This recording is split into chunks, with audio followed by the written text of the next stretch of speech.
특검을 통해서 관심이 많기 때문에 제가 좀 이 기회를 통해서 말씀을 좀 드리고 싶습니다. 이 첫째 특검에 대해서 말씀을 드리면, 우리가 민주주의 국가고 법치주의 국가인데, 법이 과연 권력을 가진 사람, 관건을 가진 사람, 대기업의 힘을 가진 사람, 큰 조직의 지위를 가진 사람을 위해서 법이 필요하냐, 아니면 개개인의 한 사람의 인간의 정상적인 생활과 상식과 인권이 보호받는 게 법이냐. 지금 특검이 그 완전히 구족 멸친을 하는 킬링필드식의 사건 만들기 특검을 하는 거가 아니냐는 큰 걱정이 있습니다. 그 대표적인 예가 이 김건희 특검 중에서도 지금 이 재공천과 관계된 문제입니다. 선출직에 나가려는 사람이 공천을 위해서 노력하는 거, 또 대선 후보였던 사람이 대선 조직이나 대선 승리를 위해서 노력했던 거, 당대표가 당을 운영하기 위해서 운영했던 거마저도 범죄가 된다고 한다면, 우리나라 사회에서 그러면 특검이나 검찰이 칼을 들이대서 범죄가 아닌 부분이 있느냐, 한 개인으로서 민간으로서 범죄가 아닌 부분이 있을 수 있느냐, 그거의 전형적인 케이스가 이 제 케이스예요. 이 강혜경이가 한 18가지의 범죄 행위로 돈을 빼돌립니다.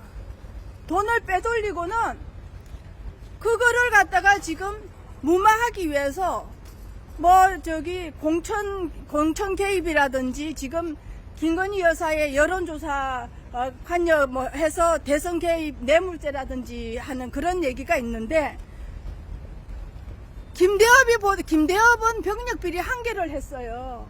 근데 이 강혜경은 16가지 내지는 20가지로 돈을 빼돌렸어요. 근데 제가 그걸 어떻게 알았느냐?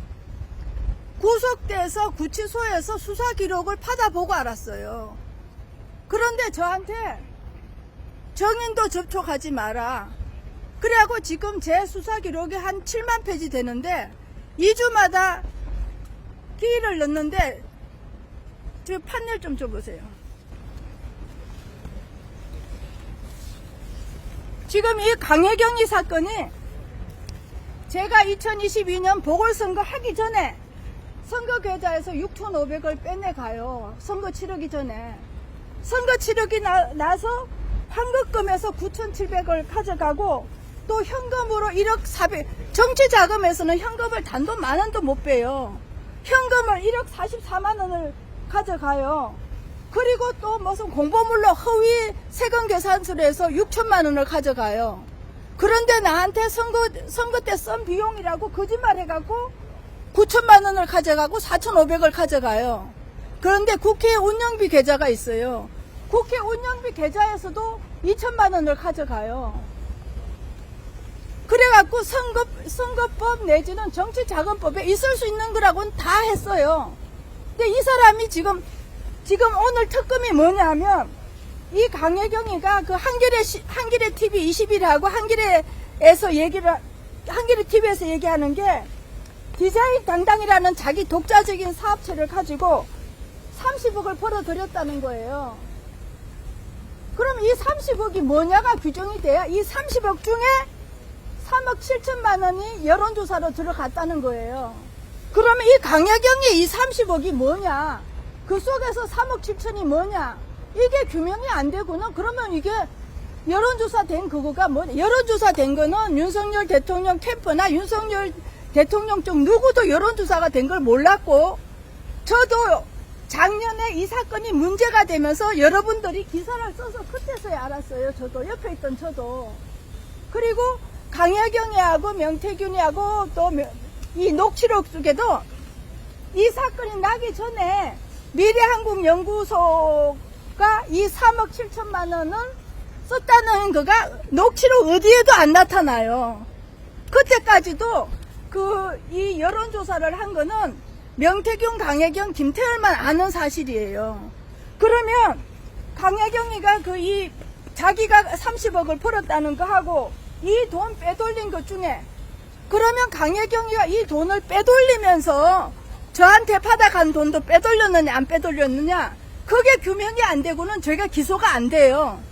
근데 강혜경이가 이 한 여러 가지 범죄 중에 딱 하나, 내가 저로부터 나가서 사기당한 9천만 원만 2435 사건으로 떼서 기소를 해요.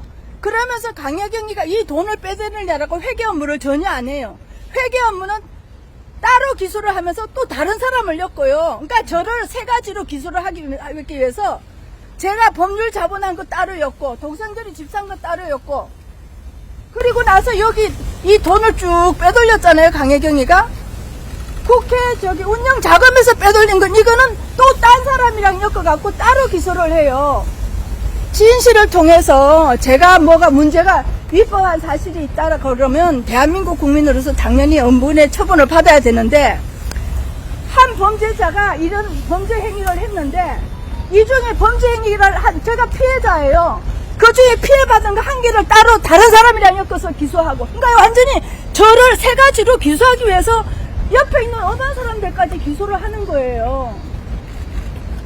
그리고 예를 들면 어느 도둑이 보석상자에 가서 목걸이도 훔치고 귀걸이도 훔치고 뭐 팔찌도 훔쳤어요. 그랬다고 그 검은빵 주인을 귀걸이 훔친 걸로 하나 기소하고, 팔찌 하나 훔친 걸로 기소하고, 편지 하나 훔친 걸로 기소하고, 이런 게 대한민국 법치주의냐고요. 그러면 제가 이렇게 당할 때 일반 국민들은 검찰이 부르면은 그때부터는 무죄가 없는 거예요. 그러면 무슨 법이냐? 법이라는 게 법을 가진 사람, 돈을 가진 사람, 권력을 가진 사람들이 자기네들이 국화박 찍는 대로 하는 게 법치주의냐? 제가 오늘 말씀드리고 싶은 거는 뭐냐 하면, 제가 있는 거를 있는 대로 드러나서 조사하는 건 당연한 거예요. 그런데 지위를 가진 사람, 관등성명을 가진 사람들이 자기 업적을 만들기 위해서 국민들에게 죄를 만드는데, 그게 법치주의일 수는 없고, 정상성하고 상식성하고 인권을 위한 개개인의 국민들의 인권을 위해서 보장돼야 되지 않느냐. 그런데 제 같은 경우에 완전히 쪼개기, 한 범죄자의 행위에 한 피해자의 거를, 이게 한 사건이 아니라 세 사건으로 되는데, 이 특검이 네 번째 사건이에요. 네 번째 사건. 그 다음에 엮기, 저를 네 가지로 기소하기 위해서 다른 사람을 엮는 거예요. 지나가면서 자문계약 준 사람, 동생, 그 다음에 무슨 회계하는 거, 이런 식으로 법이 되면은 우리가 지금 2025년에 사는 거냐고요. 구한말에 명성황후가 진명군을 데리고 정치할 때도 이렇게 무도하지는 않았을 거예요. 저는 오늘의 이 특검이 잘한다 못한다가 아니고요.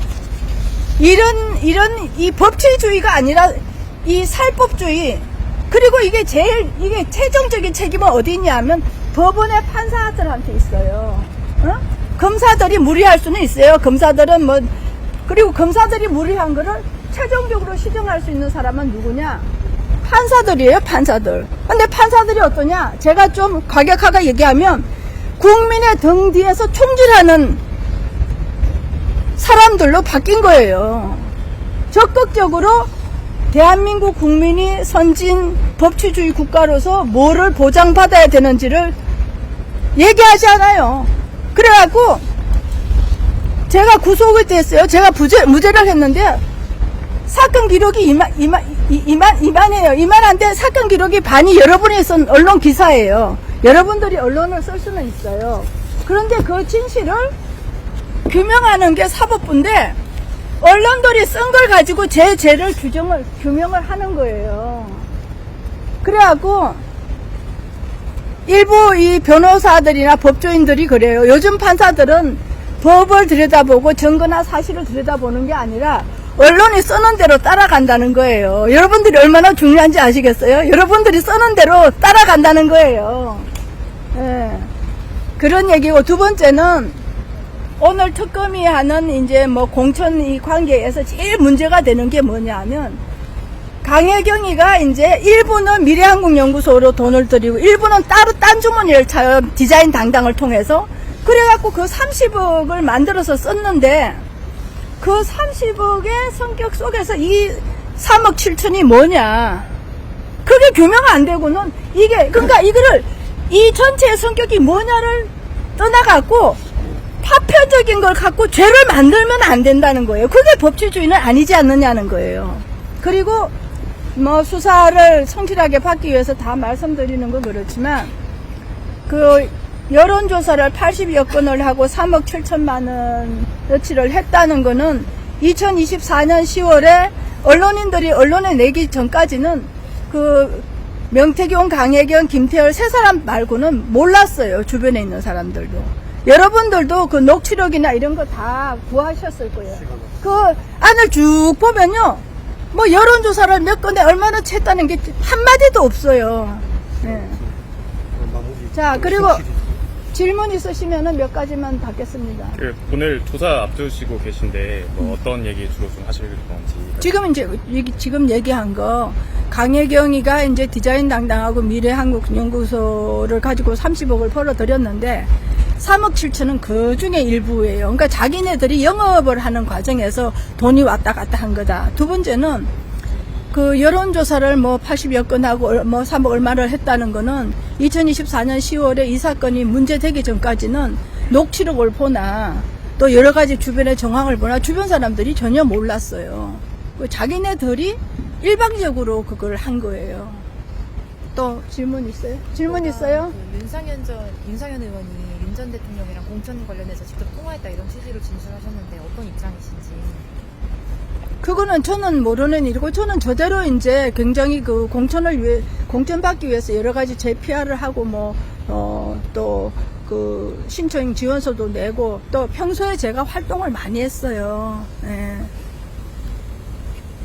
그렇기 때문에 적절하게 했다. 그때 당시에는 저 말고는 그게 공천받을 만한 사람이 적절치 않았다. 예, 그 말씀을 드리겠어요. 그리고 그때 보궐선거가 7군데 있었는데, 제주도에는 안심번호가 미리 확보가 돼서 여론조사를 할 수 있었는데, 다른 6군데는 안심번호가 확보가 안 돼 있고, 5월달, 이제 그 6월달이 선거인데 5월 중순쯤 돼서 공심위가 구성이 돼 갖고, 그러니까 이제 여론조사 경선을 하기가 어려운 때였는데, 그때 이제 그래갖고 공천심사위원회에서 일정한 기준을 갖고 심사를 했는데, 제가 특별한 이익을 받은 게 아니에요. 제가 듣기로는 심사를 해서 여러 가지 의견이 있어서 저 같은 경우는 투표를 해서 다수결로 됐다는 거예요. 그리고 제가 다른 사람 기준이랑 특별한 기준을 받은 것도 없어요.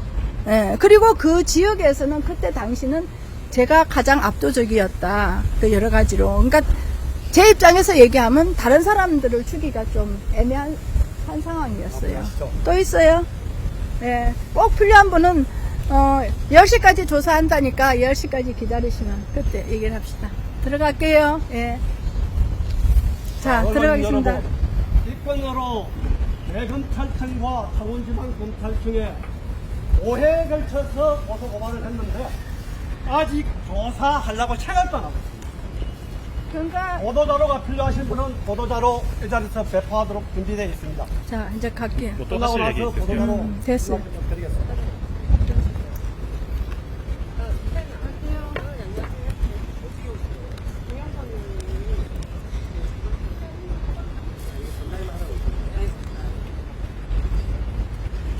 자, 우리 보도자료 필요하신 언론인들요.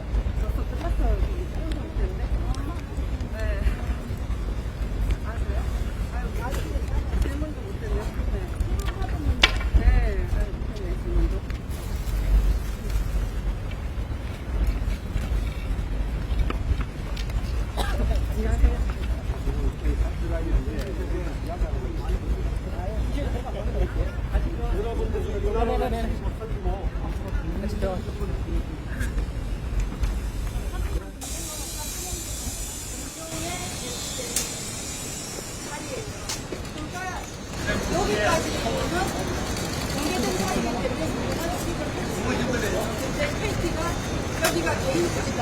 그러면 사건에다가 사무실을 되지 않습니까? 그러면 그 얘기는 뭐냐? 검사들만 이 사무실을 쓰고 특검원에서도 사무실 쓰면 안 된다 이런 얘기인데 특검이 그렇게 비밀스럽게 내놓고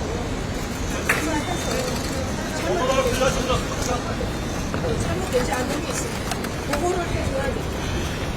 제가 얘기하는 두 번째 잘못된 게 있으면 신경하고 집중하가 돼요. 그렇지 않나요? 여기까지 딱 간다. 네, 알겠어요. 오늘은 안 들어갈게. 네네.